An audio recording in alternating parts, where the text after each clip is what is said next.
Hákon, þriggjastiga sigur á móti KR í hörkuleik. Þetta var skemmtilegur leikur að spila, gerir þér ráð fyrir? Já, mjög.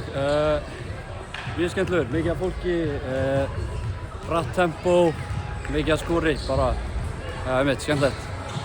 Þið eru svona betri aðalinn fyrir hálfleikinu en KR er gæti að mæta sterkir inn í seinni hálfleikin. Þið þurftu að svona grafa þessi djúpt til að ná þeim aftur.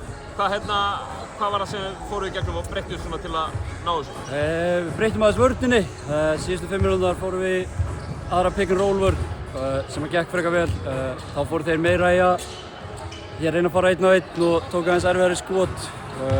Og á sama tíma þá hittum við bara stórum skotum.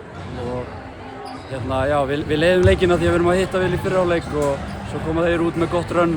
En þú veist, við erum ekkert að stressa okkur því. Við höfum verið oft í þessari stöðu áður og skotum bara 20 þannig í lokin. Borsi teiknaði upp gott kerfi þannig í leiklinu sem við hlupum nokkur sinnum. Fengum nokkuð góð opin skot og bara settu þau. Talandi um opin skot sem að þið settu í leiknum, þú varst 9 af 10 í þessum leik. Viltu að telja það? Nei, reyndar ekki. Ekki? Nei, alls ekki. Við vorum reyndar búin að undirbúa þetta, þú veist. KR spilar svona liðsvörn, þeir forsa menn í að gefa boltan og spila mikla hjálp. Þannig að Borsi var búinn að skáta þetta. Menn tilbúnir að gefa hann og menn tilbúnir að skjóta þegar þeir fá hann og já, hann fór í dag.